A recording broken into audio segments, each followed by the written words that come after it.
Welcome to the Numerology and Astrology for September 23rd, 2021. If you add all those numbers together, you get the number 19, and if you add the 1 and the 9 together, you get the number 10.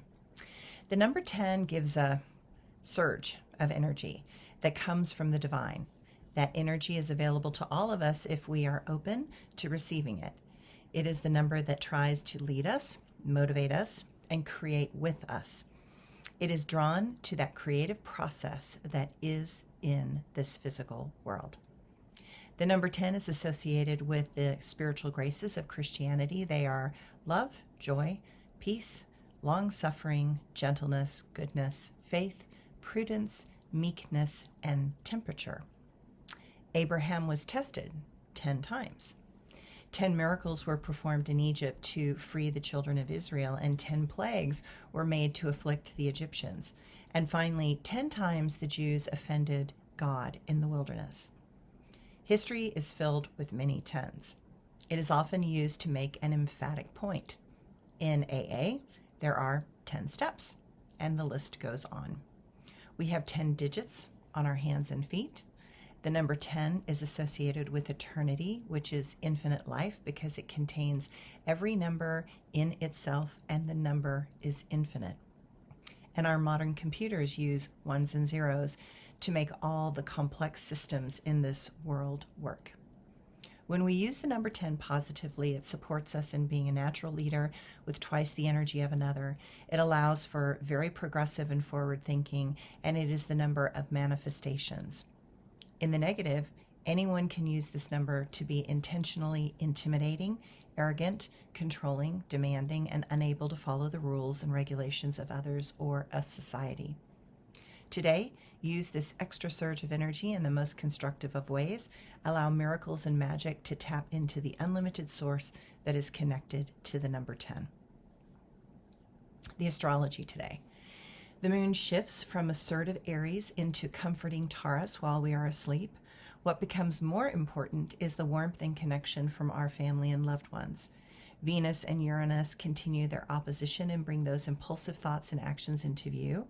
It will allow that restlessness to be felt by all of us, and those that need to do something about it will rebel and attempt interactions that are intended to rile some up.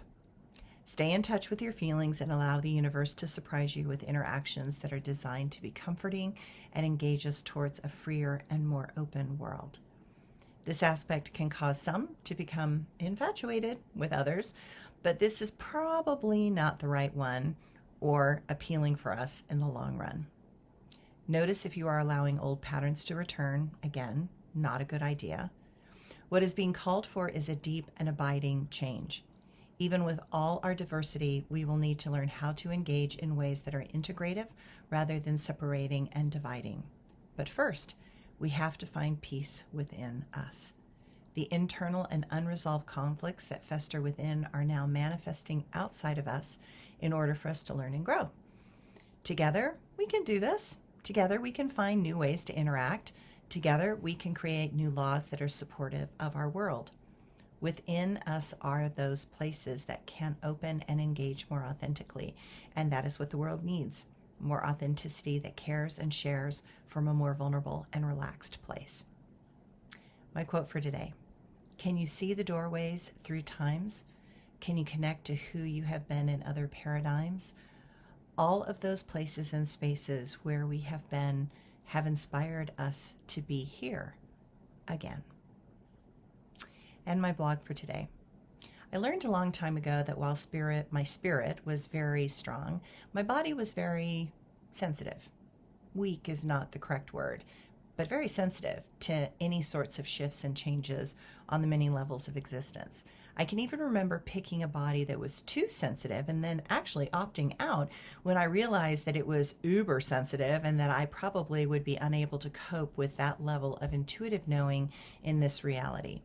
So when I was still just barely inside an embryo, I left and picked instead a stronger body, one that was still intuitive and perceptive, but one that could handle what I wanted to accomplish in this life. And in this lifetime, even this body is particularly odd and arranged not in a normal way.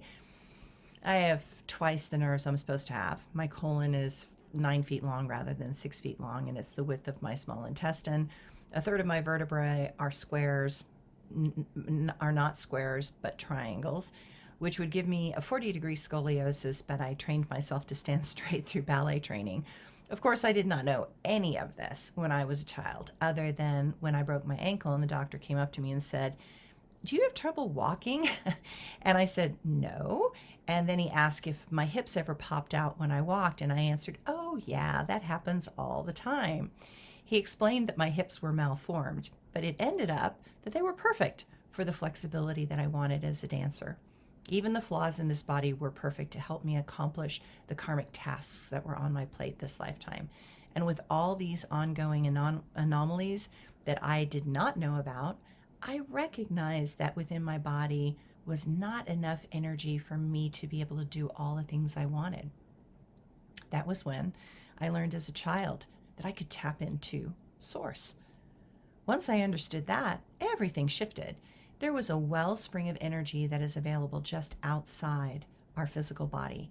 And if you learn to tap into that, there is this endless source and supply for anyone.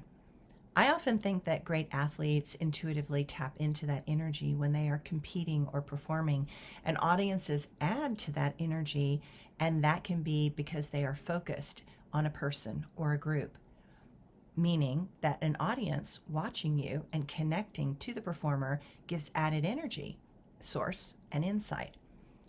I could do things on stage that I could not do in a studio. There was something about the audience, their energy connecting to mine. When I took on a character, others tapped into that feeling and flow, and they became that character with me. They were feeling the flow of that character's emotions, and they were often dancing with me. That is when the magic happens. Something transcendent, ancient, and powerful. Something is dancing me, and I am dancing with everyone. In that moment, we are all one. We are not separate. I wish for a world where everyone can feel such sensations with me, and together there is a powerful force for good that can be learned to be used constructively for the greater good of this planet and all life. Thanks, everyone.